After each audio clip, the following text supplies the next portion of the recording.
Imagine we want to deploy a massive application with databases, backends, load balancers, you name it. We would have to type hundreds of commands, if not thousands. Well, yes and no. I mean, you could just write a shell script and keep running that every time, right?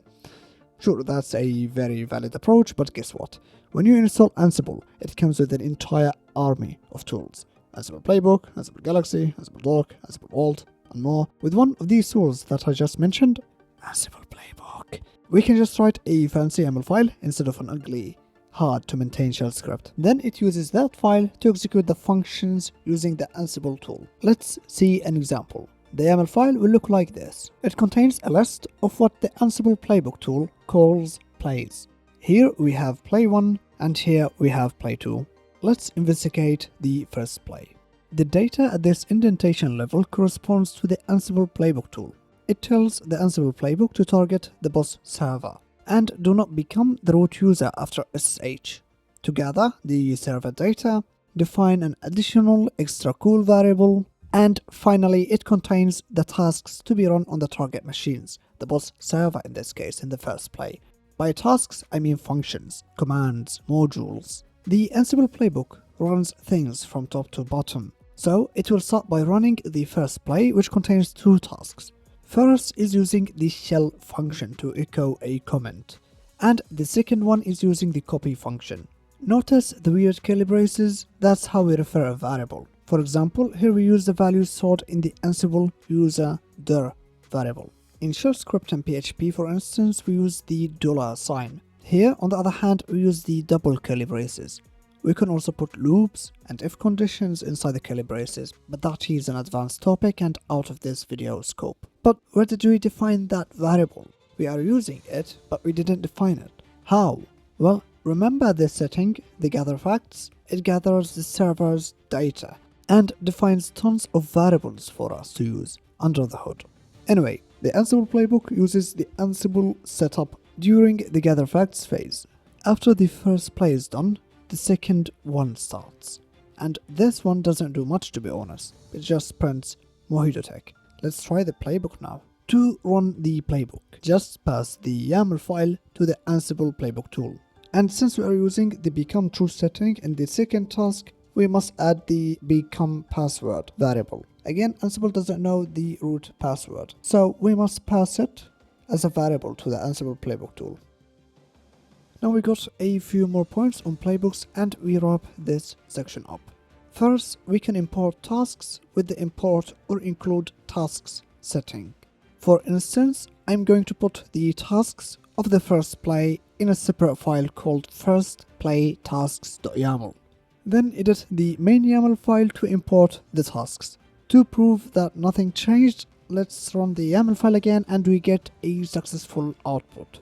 Second, we define if a function, aka a task, should be run or skipped. Every task in Ansible has an argument called when.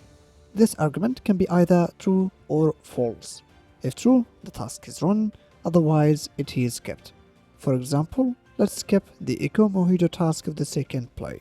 And to do that, add the when argument with the false value and rerun. Third, the Ansible debug function. It prints a message in the playbook output.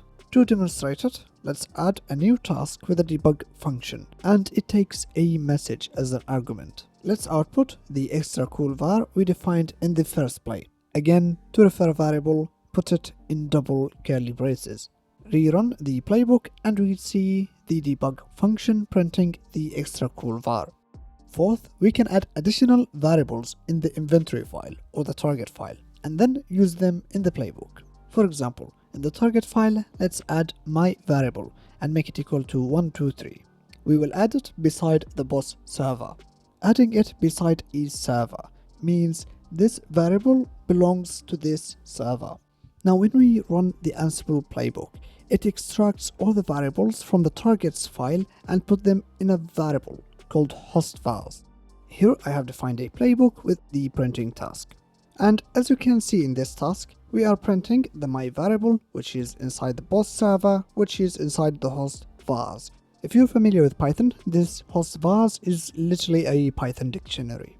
If we run it, we get the expected output, which is 123, because the my variable inside the boss contains that value. Fifth, let's talk about the handlers section in a play. I like to think of this as the cleanup section. You will see why in a second. For example, here I have created a playbook with two tasks. One that prints a message and the other copies a file. I've also added a task in the handlers section that simply prints hello from handlers. The tasks in this section don't run automatically. If we run the playbook now, only the functions in the tasks section will get executed. As you can see, the function in the handlers section will not run unless we specifically trigger it. So how do we trigger it? We use the notify argument in our tasks. This argument tells Ansible to run a specific function from the handlers section, but of course only after all the tasks of the play are finished. Now when we run the playbook, Ansible will execute all the tasks first and then it will trigger the handler at the end.